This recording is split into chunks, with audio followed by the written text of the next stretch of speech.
stand on this shoreline in North Africa 22 centuries ago, and you would not see ruins. You would see the richest city in the Mediterranean, a harbour packed with warships, a skyline of temples, and a people who believed they were untouchable. Rome would spend over 100 years trying to prove them wrong. This is Carthage. Not the version that exists today, scattered across a few tourist stones near modern Tunis. The real Carthage, the one that once made Rome tremble.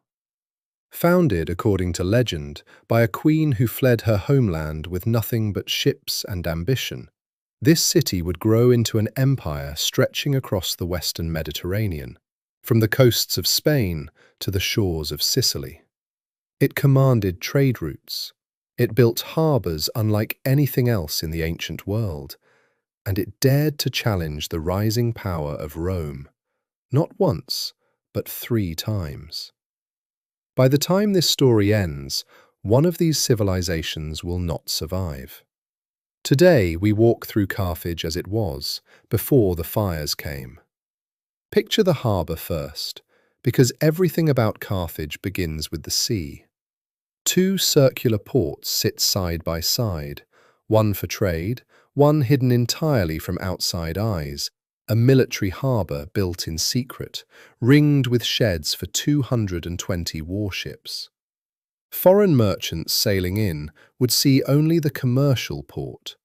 The war fleet stayed invisible, tucked behind an artificial island, watched from a central command tower. This was not an accident.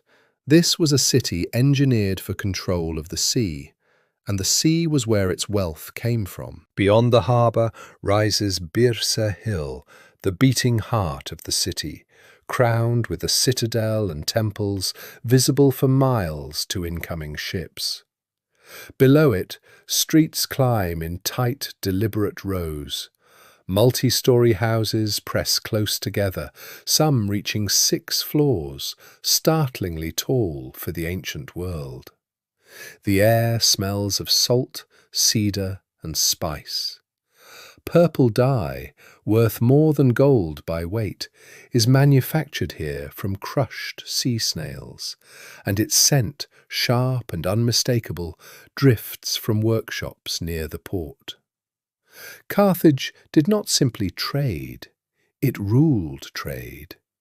Its ships reached the tin mines of distant Britain, the gold routes of West Africa, the silver mountains of Spain. Its merchants spoke multiple languages, carried scales for weighing currency from a dozen different peoples, and returned home with fortunes that funded armies. And what armies they were!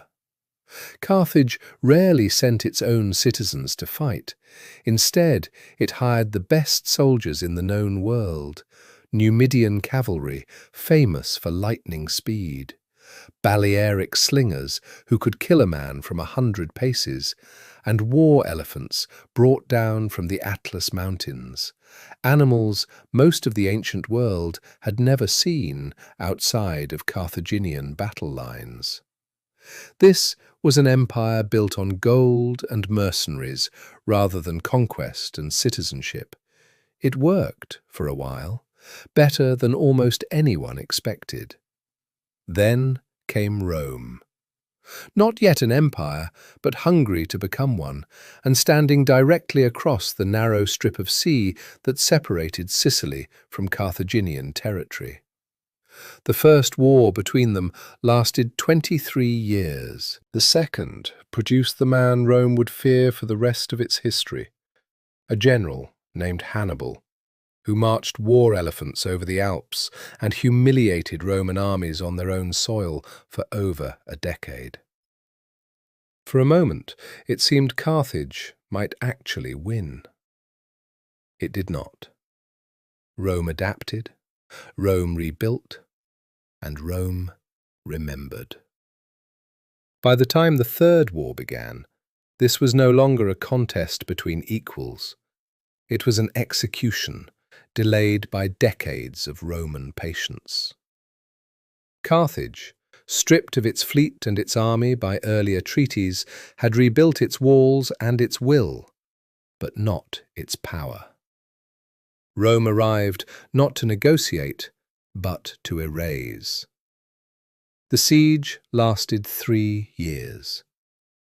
Inside those walls, a city of hundreds of thousands fought street by street, house by house, as Roman legions pushed inch by inch toward Barca Hill. When the end came, it came completely. Buildings burned for 17 days. The population that survived the fighting was sold into slavery. And the ground itself, according to later legend, was said to be sown with salt, so that nothing would ever grow there again. What Rome could not erase was the memory. Centuries later, Rome itself would rebuild a new city on these same ruins, a Roman Carthage, as if some part of the empire understood what it had destroyed and needed to answer for it. Today, the fragments remain. Foundations of the old harbour still visible from above. Traces of the hill where a queen's citadel once stood. Quiet evidence of a civilization that once believed it could rival Rome forever.